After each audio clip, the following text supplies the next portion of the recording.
하나님이 세우시는 가정, 이 시리즈 오늘이 6번째로 이제 마지막 시간입니다.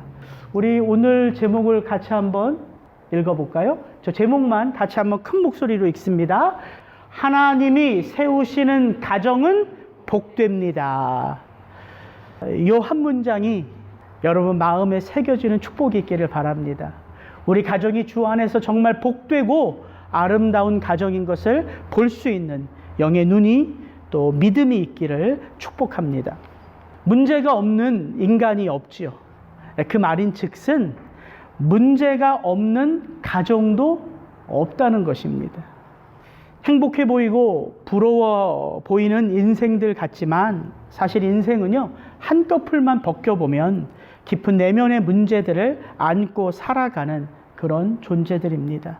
그래서 사실 우리에게는 다른 것 어떤 것보다 믿음이 필요합니다. 내게 이것이 꼭 있었으면, 내게 이것만 있으면 하는 바로 그것보다 믿음이 더욱더 필요합니다. 왜냐하면 우리들은 오직 믿음으로 살아가는 주의 자녀들이기 때문입니다. 설령 지금 여러분 가정 가운데 또 여러분 안에 깊숙이 심기워진 해결할 수 없는 그 문제가 계속되고 있고, 또 그것이 내 힘으로는 해결할 수 없을 것 같이 크게 보일지라도 저는 저와 여러분에게 날마다 이 고백이 되새김질 되었으면 좋겠어요. 저기 저 밑에 써 있는 고백입니다. 우리 가정 그리고 내 인생 하나님이 친히 붙드시고 세워가십니다. 이 고백을 여러분 날마다 주님 앞에서 고백할 수 있게 되기를 주의 이름으로 축복합니다.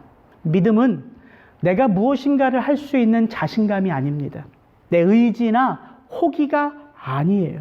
오히려 믿음은 겸손히 나의 한계를 보게 합니다. 내가 얼마나 연약하고 부족한지를 보게 해요. 그것을 보기 때문에 전능하신 하나님을 찾을 수 있는 것입니다. 오랫동안 아들이 귀신에 들려서 그 아들의 인생이 망가지는 것을 보는 한 아버지의 이런 고백을 한번 들어보십시오.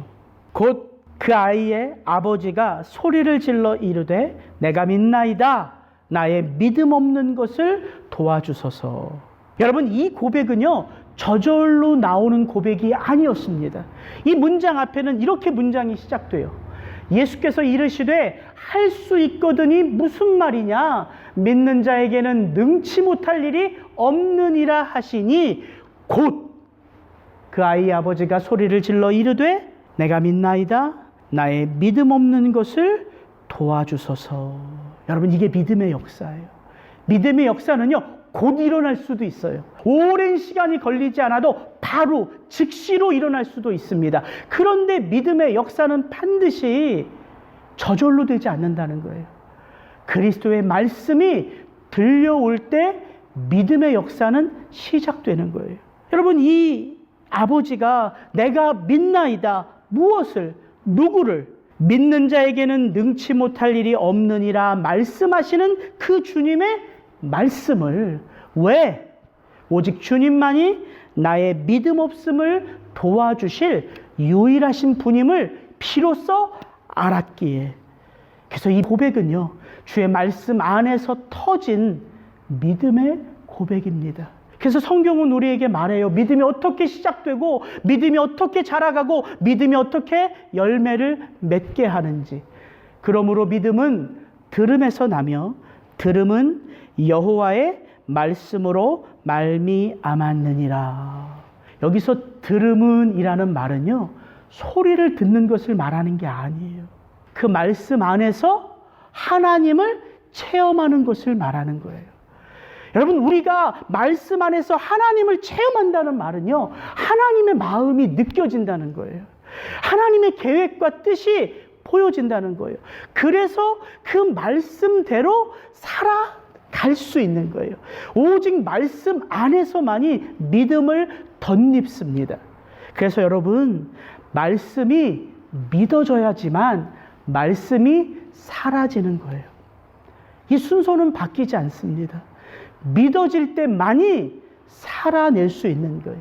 의지가 강해서 되는 것도 아니고요. 억지로 되는 것도 아니고요. 우연히 되는 것도 아니고요. 상황이 너무 힘들어서 되는 것도 아니라는 거예요. 물론 그런 것들을 하나님이 이용하실 수도 있겠지만 믿음의 역사는 오직 여호와의 말씀을 들을 때, 그래서 하나님의 은혜라는 거예요.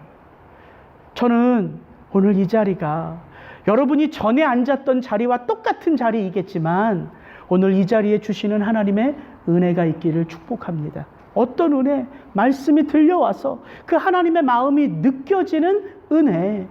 왜냐하면 그때 비로소 우리가 믿음의 삶을 살아갈 수 있기 때문입니다.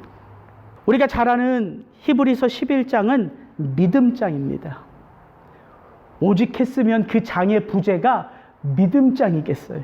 저는 지난주 부모로서 우리에게 맡겨진 이 청지기의 사명은 우리가 완전해서 맡겨진 게 아니라 믿음으로 감당하라고 하나님이 우리에게 주신 사명이라고 말씀드렸어요. 예, 믿음으로 그 사명을 감당해야 돼요. 오늘 우리가 함께 살펴볼 게 믿음장이에요. 깊이 연결되어져 있죠. 믿음장은 이렇게 시작합니다. 믿음은 바라는 것들의 실상이요 보지 못하는 것들의 증거니 선진들이 이로써 증거를 얻었느니라. 믿음으로 모든 세계가 하나님의 말씀으로 지어진 줄을 우리가 아나니. 여러분, 이 세계를 다스리는 수많은 권력들이 있습니다. 수많은 파워가 있어요. 그런데 믿음이 있는 자는 이 세계를 다스리는 그 수많은 파워들 가운데 누구의 역사를 볼 수 있다고요? 하나님의 역사를 볼 수 있다고요. 오직 믿음으로. 그게 히브리서 11장 믿음장의 이야기예요. 하나님의 역사가 어떻게 택하신 하나님의 자녀들의 삶 속에 나타나는지를 보여주는 게 믿음장이에요. 그런데 우리가 살펴볼 이 믿음의 인물들, 이 믿음의 선조들은 다 어떤 자들이냐면 하나님께 믿음의 증거를 받은 자라고 말합니다. 그래서 우리가 성경을 읽으면서 도전을 받고 위로를 받는 거예요. 아벨의 이야기가, 에녹의 이야기가, 아브라함의 이야기가, 다윗의 이야기가 도대체 우리와 무슨 상관이 있어요? 처한 상황과 환경이 다른데, 그런데 그게 역사를 이루어낸다는 거예요. 왜? 오늘도 우리가 여전히 그들처럼 어떤 싸움을 싸운다고요? 믿음의 싸움을 싸워야 된다고요. 믿음의 경주를 해 나가야 된다고요. 그래서 우리 믿음의 선배들, 우리와 똑같은 믿음의 경주를 하며 하나님으로부터 증거를 받은 그들의 이야기가 우리들을 살리는 거예요. 여러분, 이게 성경의 역사입니다. 성경은 우리에게 이렇게 말해요. 모든 성경은 하나님의 감동으로 된 것으로 교훈과 책망과 바르게 함과 의로 교육하기에 유익하니 이는 하나님의 사람으로 온전케 하며 모든 선한 일을 행하기에 온전케 하려 함이니라. 여러분, 이게 믿음의 역사예요. 이 믿음을 가지고 우리가 성경을 읽을 때에 어떻게 내가 믿음으로 살아가야 되는지를 깨닫게 된다는 것입니다. 여러분, 이 성경의 가치를 알 수 있는 자가 구원받은 주의 백성이라는 거예요. 저는 먼저 믿음장의 큰 틀을 좀 살펴보기를 원합니다. 왜냐하면 이 히브리서 기자가 믿음장을 기록하면서 아무나 갖다가 넣은 게 아니에요. 믿음의 사람들을 선별하고 뚜렷한 목적을 가지고 이 이야기를 아벨로부터 시작하여 기생 라합으로 마치고 있다는 거예요. 이게 문득 깨달아지더라고요. 그래서 이 큰 틀을 가지고 시작하고 오늘 말씀을 좀 시작하기를 원합니다. 히브리서 11장 믿음장을 보면 앞에 세 사람이 등장해요. 아벨, 에녹, 노아예요. 이 세 사람은 뭐냐고 우리가 볼 수 있냐면 믿음의 원리가 어떻게 우리의 삶을 다스리냐, 이걸 설명해 주는 거예요. 믿음으로 아벨은 뭘 했다고요? 더 나은 제사를 드렸다고요. 여러분, 우리가 거듭난 하나님의 백성으로 우리가 해야 될 유일한 한 가지가 뭘까요? 하나님을 예배하는 거예요. 그 하나님을 찬송하는 거예요. 이전까지 우리는 누구를 경배하고 누구를 찬송하고 누구를 예배했습니까? 나 자신. 근데 우리는 어떻게 지음을 받았냐면 이사야서 43장에 보면 이 백성은 내가 나를 위하여 지었나니 나의 찬송을 부르게 하려 하심이라. 하나님이 우리를 왜 만드셨다고요? 하나님의 영광을 찬송하도록. 그래서 우리가 거듭나는 것은 온전히 하나님을 예배하도록 부름을 받은 거예요. 그게 아벨의 이야기예요. 그럼 에녹은 어떤 삶을 살았냐면요, 하나님을 기쁘시게 하는 삶을 살았대요. 우리가 하나님을 온전히 예배하면 누가 기뻐할까요? 하나님이에요. 여러분, 다른 거 많이 안 하셔도 돼요. 하나님을 온전히 예배하면 바로 그것이 하나님을 기쁘시게 하는 거예요. 하나님을 삶의 자리에서도 예배할 수 있고요, 이 공적인 예배의 자리에서도 예배할 수 있고요, 우리의 모든 것이 사실 하나님을 향한 예배라는 것이죠. 그게 에녹의 삶이에요. 그렇다면 노아는 어떤 삶을 우리에게 보여주냐면 믿음으로 방주를 지어낸 거예요. 하나님이 우리에게 맡겨주신 사명을 믿음으로 감당한 거. 여러분, 하나님을 예배함으로 하나님을 기뻐하는 우리에게는 모든 것이 누구의 일일까요? 하나님의 일이에요. 그 모든 것이 그러면 사명이 되는 거죠.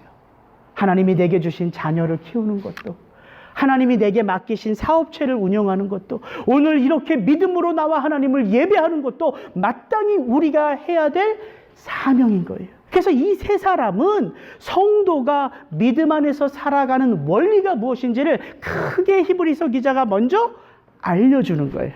그리고 나서 누가 나옵니까? 아브라함의 삶이 시작돼요.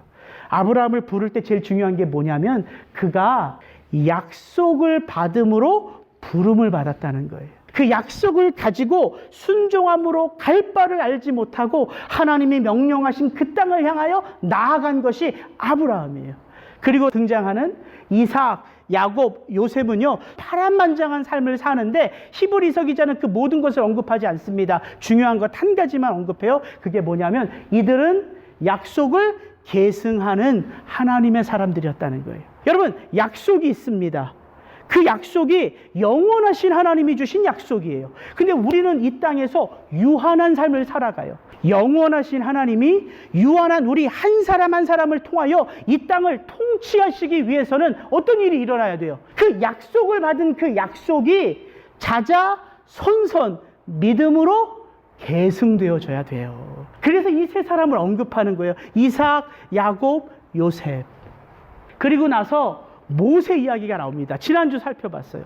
뭐냐면 약속의 성취가 가까워 왔다는 거예요. 아브라함이 어떤 약속을 받았냐면 400년 동안 내 백성이 애굽에 가서 고통을 받지만 400년이 지나면 그들이 그 모든 영광을 가지고 약속의 땅으로 들어갈 것이니라.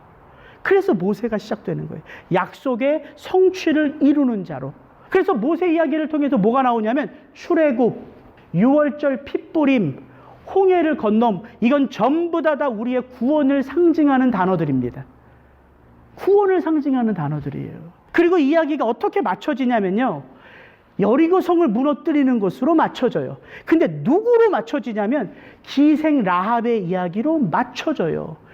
왜 기생 라합의 이야기로 맞힐까? 중요한 이유가 있어요. 기생 라합이 어디에 나옵니까? 마태복음 1장 예수 그리스도의 족보에 나오는 여인이에요. 그 대목을 제가 이렇게 읽어드릴게요. 아브라함과 다윗의 자손 예수 그리스도의 세계라.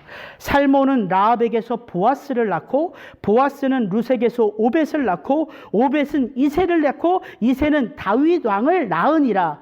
야곱은 마리아의 남편 요셉을 낳았으니 마리아에게서 그리스도라 칭하는 예수가 나시니라. 이렇게 믿음장의 이야기가 마무리되는 거예요. 그리고 히브리서 기자는 이렇게 추가해요. 내가 무슨 말을 더하리요? 기드온, 바락, 삼손, 입다, 다윗, 사무엘과 및 선지자들의 일을 말하려면 내게 시간이 부족하리로다. 말할 필요 없다는 거예요. 이게 히브리서 11장 믿음장의 큰 틀입니다. 이 믿음장의 이야기를 쭉 해나가면서 이 히브리서 기자가 지금 누구를 딱 지목했습니까? 그리스도 예수. 이게 11장이에요. 여러분, 어떻게 이 이야기가 아브라함만의 이야기겠습니까? 어떻게 이 이야기가 이스라엘 민족만의 이야기겠습니까? 성경은 우리에게 그렇게 말하지 않습니다. 갈라디아서에 바울이 이렇게 말합니다. 아브라함이 하나님을 믿음에 그것을 그에게 의로 정하셨다 함과 같으니라. 그런즉 믿음으로 말미암는 자들은 아브라함의 자손인 줄 알지어다. 그래서 믿음의 조상 아브라함이에요. 저는 하나님이 세우시는 가정 이 시리즈를 마무리하면서 오늘 왜 하나님께서 창세기 11장부터 50장까지 아브라함 한 사람을 믿음으로 불러내며 그 가정에게 믿음의 계승을 이루어 하나님의 원대한 약속을 완성해 가는지 그 이야기와 오늘 설교의 시리즈를 같이 묶어서 마무리로 좀 살펴보려 합니다. 창세기는요, 믿음이 어떻게 한 사람으로부터 시작해서 어떻게 뿌리를 내리고 어떻게 가지를 쳐서 어떻게 열매를 맺느냐의 이야기예요. 즉 우리의 가정 속에 믿음이 어떻게 시작해서 어떻게 전해지고 어떻게 완성되는지를 아브라함, 이삭, 야곱, 요셉, 요 4대에 걸친 이야기로 저와 여러분의 가정이 이렇게 하나님의 약속 안에서 믿음을 계승하며 하나님의 영광을 드러내는 가정이 된다는 이야기를 성경의 첫 책인 창세기에서 하나님은 저와 여러분에게 보여주시고 있다는 거예요. 그 중에서 제가 오늘 나누고 싶은 것은 20절, 21절, 22절, 오늘 우리가 함께 읽었던 바로 그 대목입니다. 이삭, 야곱, 요셉. 왜냐하면 요 세 사람이 약속을 받은 자로서 그 약속을 전해주는 자들이기 때문이에요. 오늘 저와 여러분에게는 어떤 사명이 주어졌냐면 하나님이 나에게 은혜를 베푸셔서 구원을 이루시고 나를 하나님의 영광스러운 도구로 빚어가세요. 그리고 그 믿음이 나를 통해서 우리의 자녀들에게 흘러가도록 하는 그 사명을 맡겨주셨다는 거예요. 그래서 저와 여러분이 어떻게 이 믿음을 계승하는가, 어떻게 부족하고 연약한 나를 통해서 하나님은 우리 가정을 존귀한 하나님의 가정으로 세워가시는가, 그것을 오늘 우리가 믿음 안에서 붙들 수 있다면 우리가 지금 아무리 고통스럽게 살아도 아무리 어렵게 살아도 하나님이 세우시는 가정은 진정 복됩니다. 이것을 깨달을 수 있다는 거예요. 그 은혜를 좀 나누기를 원합니다. 여러분, 믿음 안에서 살아갈 때에요, 우리의 연약함과 실수 또한 하나님은 사용하세요. 우리의 연약함과 실수 또한 하나님은 사용하실 수 있어요. 이삭의 이야기 속에 그 이야기가 담겨져 있습니다. 히브리서 11장 20절 이렇게 시작하죠. 믿음으로 이삭은 장차 오는 일에 야곱과 에서에게 축복하였으며, 이삭이 보았던 것은 장차 오는 일이래요. 여러분, 믿음은 오늘을 살게 하고요, 어제 과거에 있었던 나의 삶 속에 있었던 일들을 해석하게 할 뿐만 아니라 우리가 예상할 수 없고 부여잡을 수 없는 내일을 향하여 우리의 걸음을 옮기게 해요. 이게 믿음의 위대함입니다. 과거를 해석하고 오늘을 살게 할 뿐만 아니라 내일을 향하여 걸음을 걷게 한다는 거예요. 왜? 내일의 주인 되신 하나님이 믿음 안에서 우리와 함께 하고 있기 때문에. 지난주 제가 여러분들에게 청지기의 사명을 감당하는 제 자신이 참 연약한 것을 아빠 되면서 많이 느꼈다고 고백했어요. 아마 여러분도 느끼실 거예요. 우리가 실수가 많은 자잖아요. 연약하잖아요. 어떻게 실수가 많고 연약한 나와 같은 존재를 하나님이 믿음의 계승이라고 하는 이 위대한 일을 감당하시는가? 이삭의 이야기 속에 그 비밀이 담겨져 있습니다. 믿음으로 이삭이 장차 오는 일에 대하여 야곱과 에서를 축복했다고 말합니다. 정말 그렇습니까?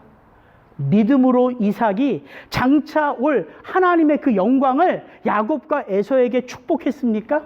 우리가 창세기 스토리를 조금만 알아도 이게 믿음으로 일어난 일이 아님을 알 수 있어요. 이삭은 믿음으로 야곱을 축복한 게 아니라 야곱이 이삭을 속여서 축복을 받은 거지 이삭이 믿음으로 축복한 게 아니란 말입니다. 그 대목을 창세기는 이렇게 얘기해요.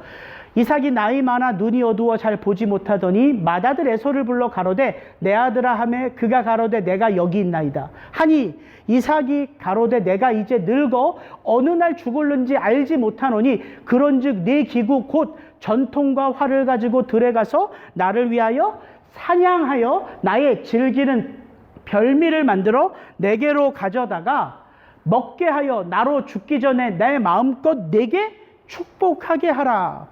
지금 이삭이 누구를 축복하기를 원하는 거예요? 야곱입니까? 에서입니까? 에서예요, 에서. 근데 이 마지막 노랗게 칠해진 걸 보면 이건 하나님의 축복이 아니에요. 내가 축복하겠다는 거예요. 축복의 본질도 나예요. 내가 너를 축복하는 역량, 이런 힘이 나에게 있으니까 내가 좋아하는 별미를 좀 만들어 갖고 오면 내가 마음껏 너에게 축복할게. 전혀 하나님의 뜻과 계획이 아니라고요. 그러면 이삭이 하나님의 뜻, 하나님의 섭리를 몰라서 이렇게 에서를 축복하려고 하는 것입니까? 아니에요. 창세기를 보면 이삭의 사랑하는 아내 리브가가 잉태하지 못할 때, 애를 갖지 못할 때 누가 하나님께 기도하냐면 이삭이 기도합니다. 이삭이 그 아내가 잉태하지 못하므로 그를 위하여 여호와께 간구하매 여호와께서 그 간구를 들으셨으므로 그 아내 리브가가 잉태하였더니 뿐만 아닙니다. 잉태할 뿐만 아니라 하나님은 이 부부 이삭과 리브가에게 어떤 일들이 일어나는지를 이렇게 말씀하셨어요. 여호와께서 이르시되 두 국민이 내 태중에 있구나. 두 민족이 내 복중에서부터 나누이리라. 이 족속이 저 족속보다 강하겠고 큰 자는 어린 자를 섬기리라 하셨더라. 이미 하나님이 말씀하셨어요. 야곱을 축복하라고. 이 혈통은, 이 믿음의 혈통은 야곱을 통해서 이어진다고 이삭이 알았습니다. 근데 왜 이런 일들이 이삭에게서 일어나냐 하는 거예요. 이삭이 믿음이 없어서요? 이삭이 하나님을 체험하는 체험이 없어서요? 그런 거 아닙니다. 여러분, 이삭처럼 하나님을 완전하게 체험한 자가 없습니다. 어디서 그걸 알 수 있어요? 모리아 산에서 아브라함이 시험을 받아 그 독자 아들 이삭을 바칠 때에 그 아브라함이 여호와 이레의 하나님을 체험합니다. 여호와 이레의 하나님을 체험해요. 그리고 하나님은 그 모습을 보며 이제 비로소 내가 너의 믿음을 알았다라고 고백해요. 그런데 이 체험은 누가 동일하게 체험한 체험입니까? 이삭이에요, 이삭. 이삭이 그 제단 위에 누워져 있었어요. 아빠 아브라함이 칼을 들고 이삭의 각을 뜯려고 하는 그 절대절명의 순간에서 여호와 하나님이 나를 위하여 대속의 양을 준비한 것을 아브라함만 체험한 것이 아니라 이삭이 체험했다는 거예요. 여러분, 어떻게 이 체험을 잊을 수가 있겠습니까? 그런데 이삭이 지금 엉뚱한 일을 하고 있어요. 왜입니까? 그게 우리의 본질이기 때문이에요. 아무리 하나님의 음성을 들어도, 아무리 다른 사람은 체험하지 못했던 신령한 체험이 내 삶 속에 있어도 우리는 이 땅에서 믿음의 길을 걸어가면서 하나님의 뜻과 섭리를 이루어드리기보다는 여전히 내 만족과 유익을 위하여 살아가는 연약한 존재라는 거예요. 이게 제가 지난주에 말씀드렸던 키입니다. 이렇게 연약한 존재가 청지기의 사명을 감당한다고요. 그래서 성경은 말합니다. 우리는 다 양 같아서 그릇 행하여 각기 제 길로 갔거늘 여호와께서는 우리 무리의 죄악을 그에게 담당시키셨도다. 누가 연약한 우리와 함께 한다는 거예요? 그리스도 예수가. 그래서 이 대목을 좀 보면 우리가 알 수 있어요. 이건 같이 한번 읽어보겠습니다. 시작. 이삭이 야곱에게 축복하기를 마침에 야곱이 그 아비 이삭 앞에서 나가자 곧 그 형 에서가 사냥하여 돌아온지라. 그가 별미를 만들어 아비에게로 가지고 가서 가로되 아버지여 일어나서 아들의 사냥한 고기를 잡수시고 마음껏 내게 축복하소서. 그 아비 이삭이 그에게 이르되 너는 누구냐? 그가 대답하되 나는 아버지의 아들 곧 아버지의 맏아들 에서로소이다. 이삭이 심히 크게 떨며 가로되. 하나님은요, 우리의 연약함이, 우리의 불완전함이 하나님의 이 약속을 깨트리지 못하도록 우리와 함께 하세요. 이게 하나님이세요. 이삭이 뭘 깨달았습니까? 이삭이 심히 크게 떨며 가로되 내가 하나님의 약속을 놓쳤구나. 내가 하나님의 약속을 잊었구나. 그런데 잊어버린 나를 하나님이 붙드셔서 약속은 지금 누구에게로 흘러가요? 이삭은 속았지만 그 약속은 누구에게 흘러가요? 흘러가야 할 자에게로 흘러가요. 이게 하나님의 역사예요. 실수를 했지만, 넘어졌지만 그 실수와 넘어짐이 하나님의 약속을 깨뜨리지 못한다는 거예요. 그럼 이것처럼 큰 축복이 어디 있습니까? 내가 내 딸과 우리 자녀들을 향하여 좋은 의도를 가졌지만 내가 속아서 넘어졌어요. 내가 실수했고 실패했어요. 그런데 하나님이 나와 함께 하시고 나의 자녀들과 함께 하심으로 그들의 인생 속에 하나님의 약속이 흘러가고 열매 맺을 수 있도록 그들의 삶을 붙드신다고요. 하나님의 가정은 복됩니다. 임마누엘의 역사가 우리와 함께 하고 있기 때문이에요. 그래서 여러분, 우리가 믿음으로 살 수 있는 거예요. 연약하고 부족함을 알지만 우리 하나님이 보호해 주세요, 우리를. 그리고 인도해 주세요. 그 인도함 속에 우리 가정이 있다는 거예요. 저는 그 하나님을 여러분이 신뢰하게 되시기를 주의 이름으로 축복합니다.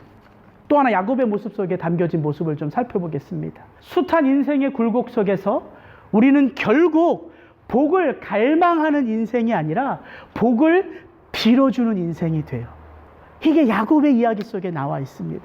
21절 야곱의 이야기는 이렇게 시작됩니다. 같이 한번 읽겠습니다. 믿음으로 야곱은 죽을 때에 요셉의 각 아들에게 축복하고 그 지팡이 머리에 의지하여 경배하였으며. 여러분, 야곱은 우리가 잘 알다시피 파란만장한 삶을 살았어요. 속이는 자 야곱처럼, 움켜쥐는 자라는 이름의 야곱처럼 그는 정말 그 인생을 움켜쥐려고 속이려고 끝없이 복을 갈망하며 살았습니다. 파란만장한 삶이에요. 그래서 우리는 야곱의 자기 인생을 고백하는 요 한 대목을 주목해서 봐야 돼요. 야곱이 가뭄의 때에 애굽에 내려가서 요셉을 통하여 바로 왕을 만납니다. 그때 야곱의 고백이 이래요. 요셉이 자기 아비 야곱을 인도하여 바로 앞에 서게 하니 야곱이 바로에게 축복하매 바로가 야곱에게 묻되 내 연세가 얼마뇨? 야곱이 바로에게 고하되 내 나그네 길의 세월이 130년이니이다. 나의 연세가 얼마 못 되니 우리 조상의 나그네 길의 세월에 미치지 못하나 험악한 세월을 보내었나이다 하고 야곱이 바로에게 축복하고 그 앞에서 나오니라. 바로 왕이시여, 나보다 우리 믿음의 선배들이 훨씬 더 긴 나그네 삶을 살았습니다. 그런데 그들의 삶보다 당신 앞에 있는 나의 삶이 훨씬 더 험악한 세월을 보내었습니다. 고백해요. 진짜 야곱이 험악한 세월을 보냈잖아요. 형을 속이고 아버지를 속이고 그 형의 죽음의 위협 속에서 저 먼 바다나람으로 도망가고 거기서 그 라반에게 속아서 20년을 제 값을 받지 못하고 그러면서 다시 큰 거부가 되어 고향으로 돌아올 때에 형 에서가 살아있는 것을 문득 깨닫고 두려워하고, 하여튼 야곱의 삶이 참 파란만장합니다.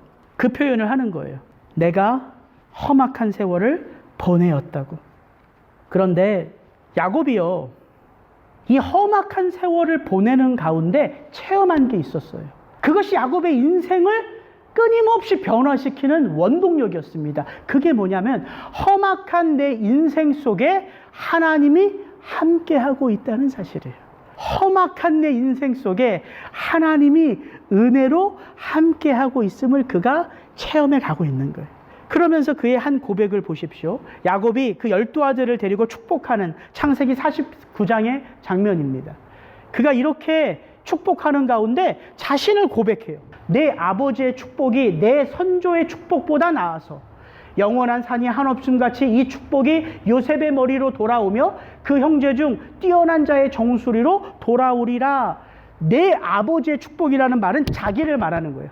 지금 야곱이 12아들을 하나하나 축복하면서 요셉을 축복할 때에 축복을 하기 전에 이렇게 먼저 자신의 인생을 고백하는 거예요. 지금 너를 축복하는 나의 축복이 내 아버지 이삭, 나의 할아버지 아브라함의 축복보다 더 놀라운 축복이다. 이 말을 하는 거예요. 여러분, 아브라함의 축복, 이삭의 축복, 야곱의 축복 중에 과연 어떤 축복이 제일 큰 축복일까요? 어떻게 생각하세요? 그래도 뭐니 해도 믿음의 조상 아브라함이지. 아브라함? 아니면 고생 없이 그냥 우물만 파다가 얌전하게 살았던 이삭? 아니면 파란만장한 인생을 살았던 야곱? 누구의 축복이 가장 큰 축복일까요? 사실 성경은 이 세 사람이 동일한 축복을 받았다고 얘기해요. 동일한 축복. 오늘 히브리서 11장 9절도 그래서 이렇게 말하는 거예요. 제가 한번 그 대목만 읽어드릴게요. 믿음으로 그가 이방의 땅에 있는 것 같이 약속의 땅에 거류하며 동일한 약속을 유업으로 함께 받은 이삭 및 야곱과 더불어. 즉 아브라함의 축복, 이삭의 축복, 야곱의 축복은 동일한 축복이에요. 내 자손이 하늘의 별과 같이 땅의 모래와 같이 내가 너에게 준 약속의 땅에서 네가 복의 근원이 될지라. 이 동일한 축복이에요. 근데 왜 야곱이 내 아버지 이삭, 우리 할아버지 아브라함보다 내가 하나님을 더 많이 축복받은 자로서 고백하냐는 거죠. 축복이 다른 게 아니라 야곱이요, 험난한 인생을 살다 보니까 뭘 체험해요? 험난한 인생을 용서하시고 그 험난한 인생 속에 굴곡 많은 인생 가운데 자비를 베푸시는 하나님의 손길을 더 친밀하게 체험했다는 거예요. 성경에 왜 이런 말씀 있잖아요. 죄가 더한 곳에 뭐가 더한다고요? 은혜가 더한다고요. 더 많이 탕감받은 자가 더 큰 은혜를 체험하는 것과 같다. 예수님이 이렇게 말씀하시거든요. 바로 그 고백을 하는 거예요. 여러분, 그게 우리의 인생이라고 한번 생각해 보세요. 저와 여러분의 인생이요, 굴곡이 많아요. 아주 험난해요. 그래서 이런 인생을 살면서 내가 도대체 어떤 삶으로 마무리될까 고민하는 게 우리의 고민이에요. 그런데 오늘 야곱의 이야기는 우리에게 토전합니다. 야곱이 어떻게 해요? 믿음으로 야곱은 죽을 때에 요셉의 각 아들에게 축복하고 그 지팡이 머리에 의지하여 경배하였으며. 여러분, 이거예요. 야곱이 그 험난한 인생 가운데 야곱은 믿음으로 살았을 뿐만 아니라 그는 죽음을 어떻게 맞이했다고요? 믿음으로 맞이했다고요. 그 믿음으로 맞이한 야곱의 죽음 속에서 우리가 받는 도전이 뭐냐면 야곱이 축복을 갈망하는 인생으로 그 삶을 마무리하는 게 아니라 축복을 빌어주는 인생으로 그 삶을 마무리하고 있다는 거예요.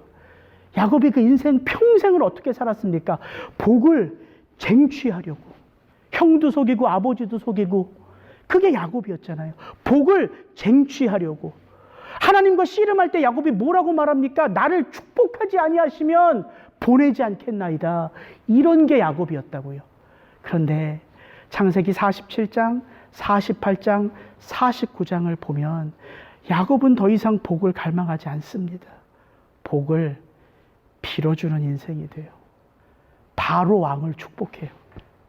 요셉을 축복하고 그의 두 아들 에브라임과 므낫세를 축복하고 그의 12 아들을 축복해요. 이게 야곱의 인생이에요. 어떻게 해요? 그가 그 숱한 고난의 삶을 통하여 무엇을 알았다고요? 하나님이 어떤 분이신지를 알았다고요. 살아온 이 인생을 통하여 야곱이 깨달은 건 하나예요. 그렇게 하나님의 복들을 쟁취하려고 온갖 노력을 다하며 야곱이 살았는데 끝에 가서 딱 서보니까 아, 하나님이 복이시구나. 이 소떼 양떼가 복이 아니라 하나님이 복이시구나. 내가 그 하나님과 더불어 살아왔었구나. 그러니까 그 죽음을 어떻게 맞이한다고요? 믿음으로 복을 빌어주는 인생으로 마무리한다고요. 여러분, 우리의 가정이 이렇게 믿음을 계승해 가는 거예요.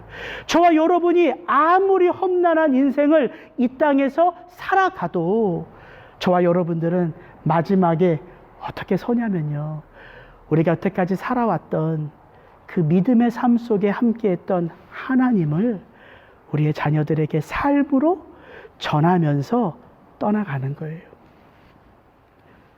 저는 저 한 대목, 믿음으로 야곱은 죽을 때에 요셉의 각 아들에게 축복하고 그 지팡이 머리에 의지하여 경배하였으며, 그 지팡이 머리를 의지하는 야곱의 모습이 눈에 선합니다.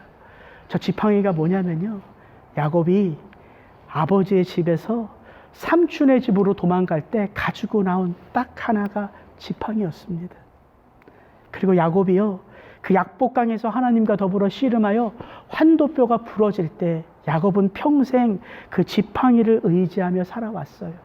야곱이 죽을 때에 뭘 의지했다고요? 유일한 하나 지팡이. 왜 이 지팡이를 의지했다고요? 이것이 하나님이 나와 함께하고 있음을 보여주는 내 분신과도 같았기 때문에. 그래서 문득 이런 생각이 들더라고요. 저희 어머님 얘기해서 좀 죄송합니다. 저희 어머님이 89살이세요. 연로하셨죠. 손이 다치셨어요. 젊으셨을 때 엄지손이. 손이 이렇게 퉁그러졌어요. 근데 어머님이 뭘 하시냐면요, 그 퉁그러진 손으로 성경을 쓰세요. 성경을 3번을 다 쓰셨고 이제 최근에 4번째 성경을 쓰고 계세요. 성경을 4번 완독한 게 아니라 4번을 쓰셨다고요. 그래서 제가 어머니한테 카톡으로 이렇게 전화를 드리면 어머니의 모습은 두 모습이에요. 다른 모습이 없어요. 어떤 모습이냐면 2가지 모습이, 하나는 제가 전화를 이렇게 화상으로 전화를 딱 드리면 자기 얼굴을 비추는 게 아니라 자기가 지금 성경을 쓰고 있는 데스크를 비춰주세요. 형우가, 이 목사, 나 성경 쓰고 있다. 이걸 보여주세요. 그게 모습이에요. 또 하나는 어떤 모습이냐면 침대에 누워서 자기 얼굴을 이렇게 보여주세요. 그럼 뭐냐면 성경을 쓰시다가 지쳐서 잠시 침대에 누워 계신 거예요. 이 두 모습이에요. 저 지팡이를 의지하는 야곱을 제가 가만히 어제 여기 앉아서 기도하면서 생각하는데 그 어머니의 모습이 제 마음에 이렇게 떠오르더라고요. 어머님이 돌아가셔도 제 속에는 그 두 모습은 잊혀지지 않을 것 같아요. 저는 여러분에게 도전합니다. 여러분이 그렇게 사랑하시고 여러분의 생명과도 바꿀 수 있는 여러분의 자녀들에게 여러분은 그들의 마음 심령 속에 어떤 모습이 남겨져 있기를 바라십니까? 우리 입으로 가르치는 것보다 삶으로 가르치는 것이 훨씬 더 파워풀합니다. 하나님이 사랑하시는 저와 여러분들의 가정은 하나님이 지켜가십니다. 그래서 우리에게 말씀하시고 그 말씀을 우리의 자녀들에게도 전하게 하셔서 그들로 하여금 내가 잘나서가 아니라 나에게 이 믿음을 전해준, 나에게 이 아름다운 믿음의 삶을 물려준 우리 아버지를, 어머니를 기억하게 하며 종국에는 그들이 하나님께 영광을 돌리는 하나님의 백성으로 살아간다는 거예요. 여러분, 우리 가정, 복된 가정인 것을 믿으시게 되기를 주의 이름으로 축복합니다. 같이 기도하시겠습니다.